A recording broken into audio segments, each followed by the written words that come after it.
He began his career with MDOT in 1986. He's a registered professional engineer and currently holds the position of Senior Project Manager in charge of two high-profile projects for the department. One is a $1.8 billion reconstruction of I-94 in Detroit, and the other is a $500 million Detroit Intermodal Freight Terminal project, which he's actually here to talk more about. So I'm going to turn things over to Terry.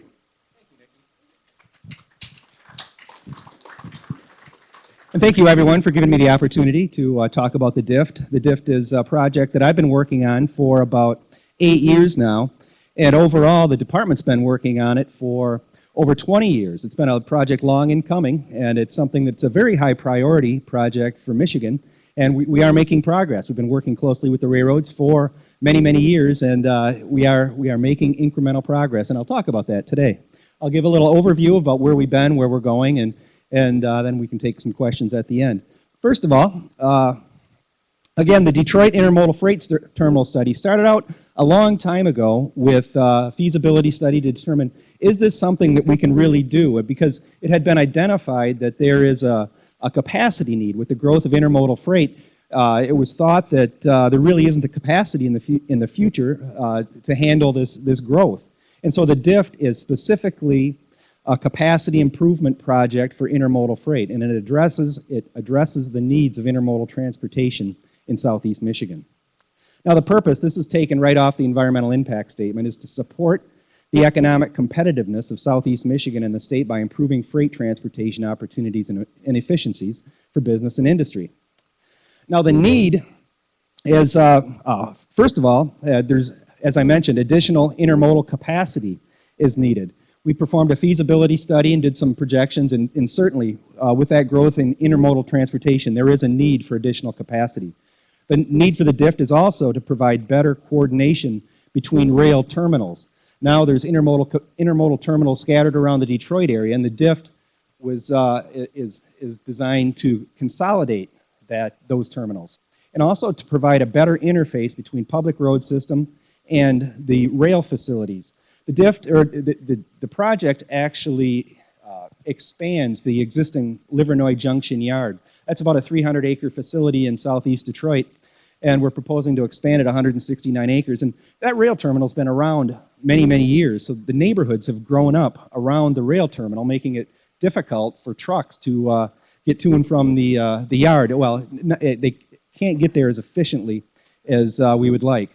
And also, we want to provide better efficiencies for business and industry.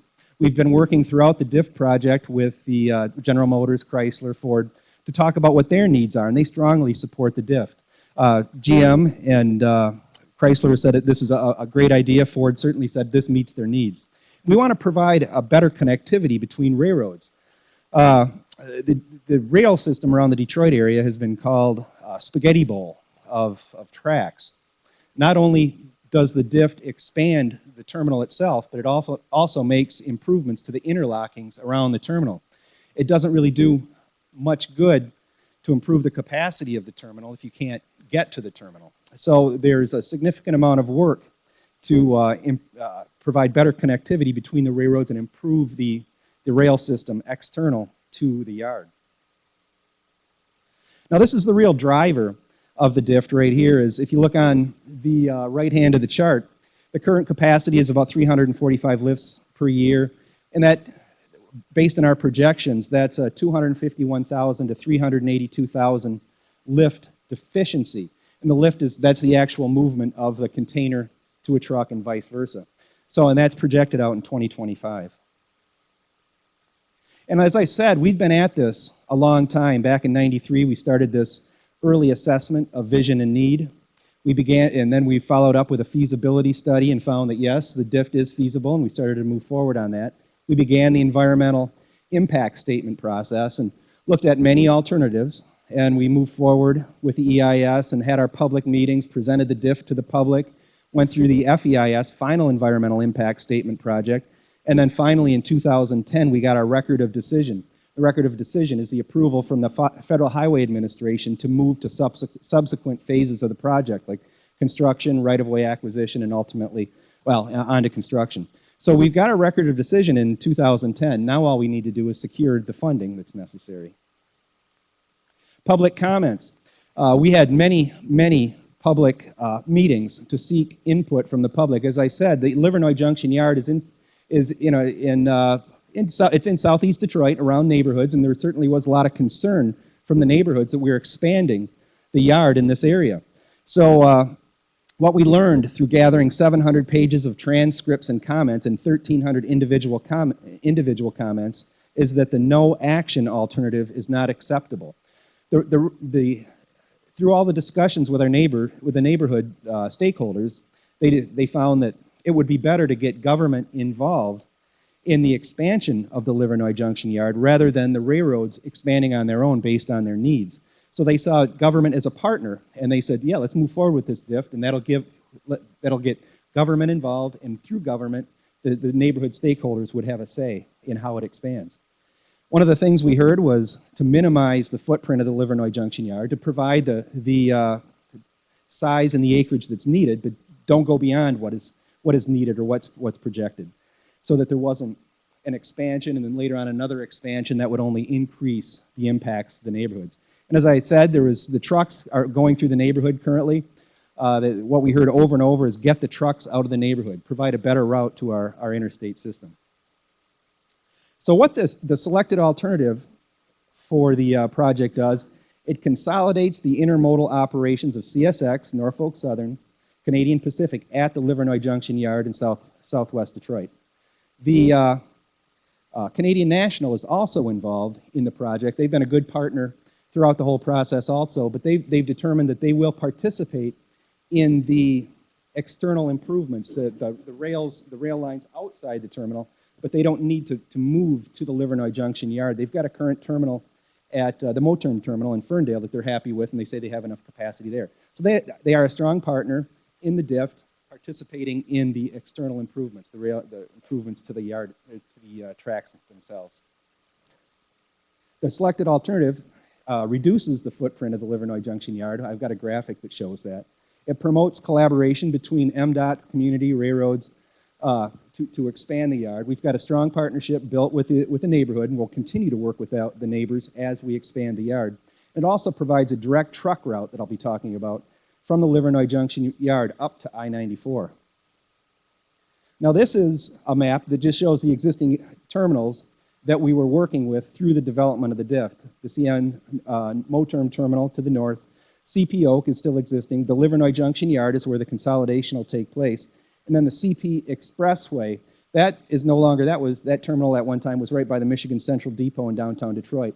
It handled CP's Expressway business that dealt specifically with Chrysler business. That's no longer in operation now, but at the time of our study, that was a consideration that we needed to take into account. Now this is a Livernois Junction Yard. It's, as I said, a currently 300-acre yard. It's Livernois Avenue is on the right hand of the screen. John Cronk to the north, and then Wyoming is farther to the west.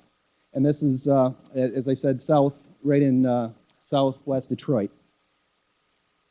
And it currently handles intermodal traffic, and what it is an expansion of those current operations along with consolidation. Junction Avenue? It's right, it's just outside the picture.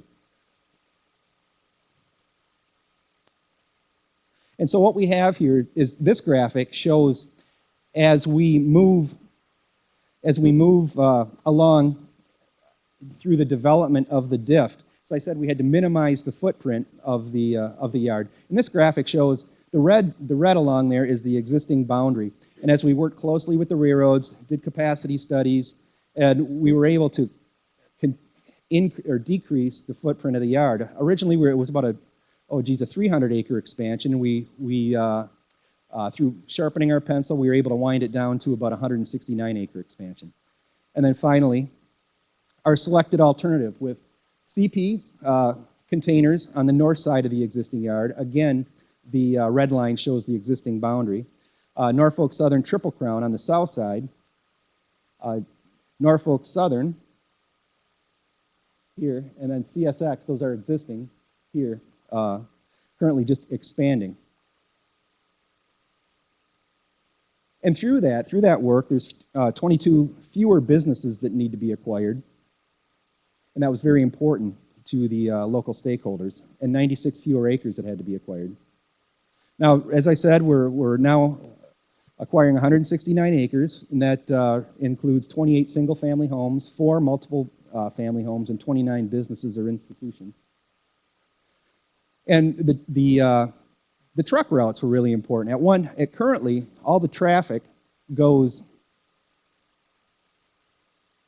on the east side, 70% down through the neighborhoods, 30% up north to I-94, with nothing on the west end. But when we expand the yard, we're establishing gates on the opposite ends, so then the split will be a bit more equal, not near equal, but what we're doing, we're providing directional traffic north to I-94 and eliminating this movement south to I-75. And the red shows 0 truck traffic down through the neighborhoods, and that was very important to the local people. The key features are grade separation at Central Avenue. That alone is a $60 million project in itself. We need to create a 1,300-foot tunnel under the railroad so then the yard can expand. We'll be providing barrier walls to reduce noise and visual impacts. We'll be paving Livernois Junction Yard. That is important from an air quality standpoint. The railroads have told us that as far as their business is concerned, they're happy the way it is, but from a neighborhood standpoint and air quality, it's really important to the government and the stakeholders, so we are including that in the project. We've got local road improvements where we're going to be providing sidewalks, streetscaping, and lighting, and also a landscape buffer. People say, why is government involved in this? And, we see that as a very good thing from a job standpoint, in that we projected that there'll be 2,300 additional jobs in the terminal area as a result of the DIFT, and 4,500 statewide, and 620 additional jobs, construction jobs, in the peak year while it's being built. And also, it'll get fewer long-haul trucks. There'll be fewer long-haul trucks on I-75 and I-94, and that'll reduce congestion, reduce emissions, and improve safety. Now, continued benefits, certainly a more integrated transportation system, government revenue of $1.1 billion, an increase in government revenue, the elimination of a gate, an existing gate that really causes problems for the neighborhood traffic. It's right in the middle of the yard. Elimination of 2 railroad crossings that have experienced a high rate of crashes, and also terminals at Livernois and Wyoming to better balance the truck traffic. How much is it going to cost? Well, we've got the terminals alone. The terminal expansion is $248 million, and that's a 50-50 split between government and the railroads. We've got an external rail improvement. That's the interlockings of $99 million, and the railroads have agreed to pay half, and government's going to pay the other half. We've got road improvements, and that's $92 million, with 100% of that by government. And most of that is this Central Avenue underpass.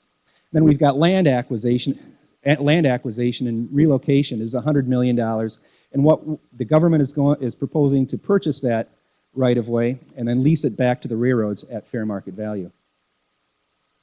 Now, we've got a 5-year plan we're working on. We're actually well underway with this 5-year plan. One of the top priorities is called the Delray Interlocking. It's a $20.6 million project, and we're developing that project now. And we're hoping to get that underway in 2014 or 2015.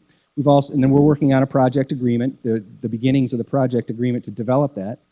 We've got a West Detroit connection underway, which is more of a passenger rail project. It started as a DIFT project, but it certainly has a lot of passenger rail benefits. So we're developing that also. And we're working with community members on an economic development plan. Now, we've developed a list of the first projects. As I said, many of these are moving along, and we've got this rolling 5-year program of projects. As we complete some, we'll meet with the railroads and move some additional projects in. The DIFT is actually a project consisting of about 15 to 20 separate projects that can be developed individually. And So as we move forward and complete some, we'll roll in and work down our prioritized list. And as we move forward, we got to make individual agreements with each railroad to develop those projects. Now, as I said, the DIFT is not only the terminal, the expansion of the terminal, but these interlockings throughout the area. And this graphic just shows the number of interlockings that will also be improved as part of the DIFT. And I know it's not very clear, but the idea was just to show some locations in the area. And then also, the DIFT is improving the interchange between Livernois Avenue and I-94. And the graphic on the top shows the improvement of the existing interchange. This ramp here is too sharp for trucks to take, so we're going to make it more of a diamond interchange. And on the bottom, this is just a graphic showing the Livernois, or the underpass at Central Avenue under the yard.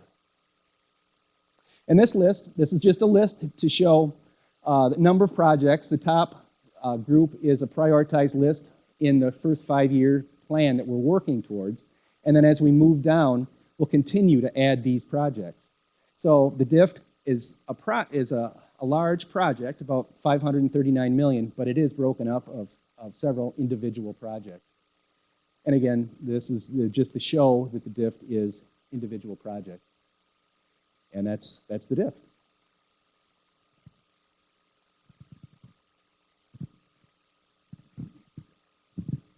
Do you guys have any questions for Terry? The Delray interlocking is currently started. It's a $20.6 million project. We've been working closely with Conrail. Conrail is taking the lead to develop the Delray project, and we're hoping to have that underway in 2014 or 2015. Yes, sir.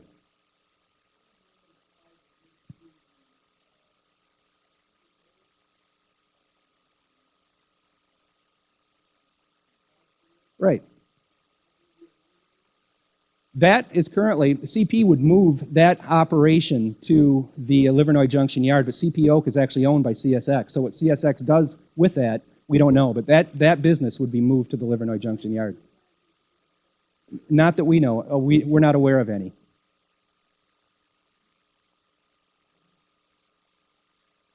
Yes, sir.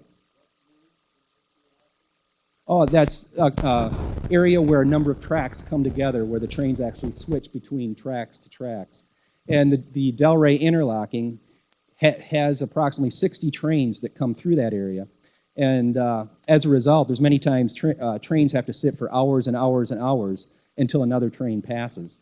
So it's an area where tracks converge and trains have to switch.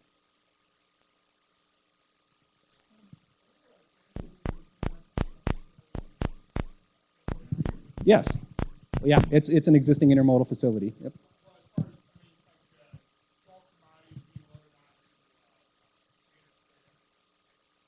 There is, it's not just intermodal freight. There is some other operations taking place there now.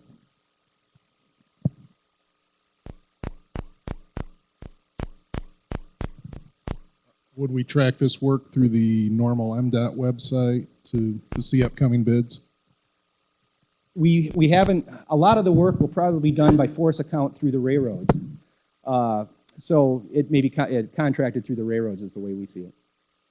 But that hasn't been settled yet. There may be some that would be through the MDOT process, especially things like the Central Avenue underpass is going to be would probably be a typical MDOT letting.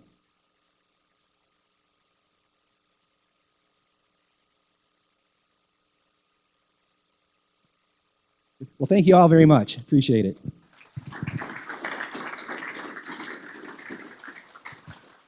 Thank you, Terry. And before you